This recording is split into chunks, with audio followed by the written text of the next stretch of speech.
لاعب من افضل ما انجبت الكره المصريه على مر تاريخها، واخبار يورجن كلوب ان هو افضل من محمد صلاح 100 مره. وسع كرة، اضرب زيدان، اضرب زيدان، اضرب زيدان. تتكلم عن الاسطوره المصريه محمد زيدان، واللي احرز هدفين في مرمى منتخب البرازيل في كاس القارات، هدفين يدرسوا في كتب التاريخ حرفيا، واللي جعل اسطوره منتخب الكاميرون المدافع سون لا يريد ان يتذكر ما فعلوا به محمد زيدان في نهائي افريقيا 2008، وهدفه واحتفاله الشهير في مرمى منتخب الكاميرون، واللي ما زال محفور في اذهان كل المصريين، بالاضافه للاسيست العالمي اللي عمله الامير القلوب محمد ابو تريكه. بتتكلم عن ابن مدينه بورسعيد المصريه محمد زيدان، واللي يعتبر من مواليد 1981، واللي بدا مسيرته الكرويه مع نادي المصري البورسعيدي 1998 لعام 1999، ثم انتقل مع عائلته للعيش في الدنمارك. لعب للعديد من الانديه الكبرى في الدوري الدنماركي، على سبيل المثال نادي كوبنهاجن وكذلك بولد كلوب الدنماركي، وحصل على لقب افضل لاعب مهاري في الدوري الدنماركي، وده اللي دفع المسؤولين في الاتحاد الدنماركي ان هم يعرضوا على نجمنا المصري محمد زيدان تمثيل منتخب الدنمارك، ولكن المحاوله باءت بالفشل بسبب رفض نجمنا المصري محمد زيدان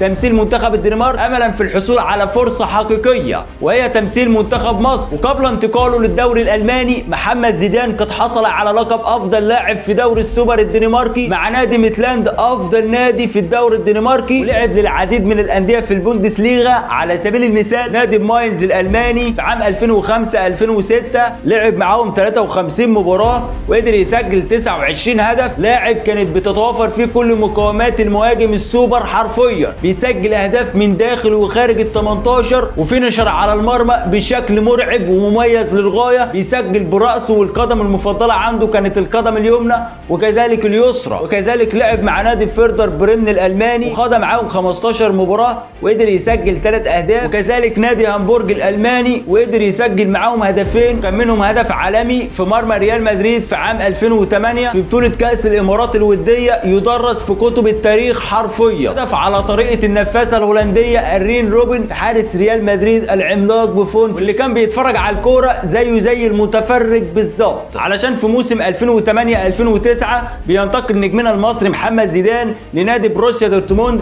تحت قياده مدرب ليفربول الحالي يورجن كلوب، وقضى معاهم 4 مواسم، وخاض مع نادي بروسيا دورتموند الالماني 66 مباراه وقدر يسجل 13 هدف. طوال مسيرته الكرويه مع مختلف الانديه في الدوري الالماني قدر يسجل 78 هدف، كاكثر ثالث لاعب افريقي تسجيلا للاهداف في البوندسليغا. ده بخلاف انجازاته مع منتخب الفراعنه، تمكن محمد زيدان في تسجيل 8 اهداف في خلال 13 مباراه خاضهم مع منتخب مصر للشباب تحت 20 عام، وبعد انضمامه للمنتخب الاول لعب 41 مباراه وقدر يسجل 10 اهداف، وكان ابرزهم هدفين في مرمى المنتخب البرازيلي وكذلك هدف في نهائي افريقيا 2008 في مرمى منتخب الكاميرون. بطولات الاسطوره المصريه محمد زيدان طوال مسيرته الكرويه، حصل على كاس الدوري الالماني مع نادي بريمن في عام 2007 وكذلك كاس الامارات الوديه في عام 2008 مع نادي هامبورج. رغم مشاركه زعيم اوروبا ريال مدريد في البطوله، كان نجمنا المصري محمد زيدان من نجوم هذه النسخه، وحصل على كاس الافريقيه مع منتخب مصر مرتين في عام 2008 و2010، وكذلك حصل على الدوري الالماني مرتين مع بروسيا دورتموند موسمين على التوالي، موسم 2010 و2011. ده بخلاف انجازاته الفرديه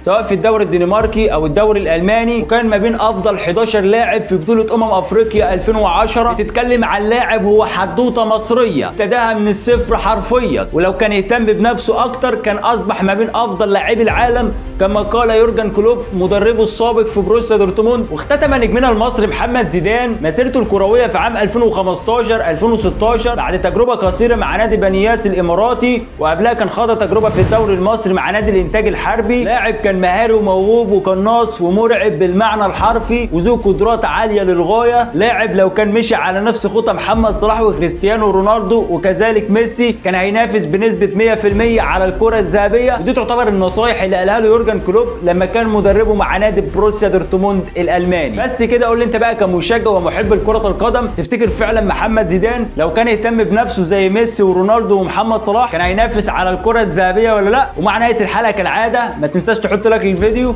ما تنساش تعمل فولو، وانتظرني في الحلقه القادمه ان شاء الله.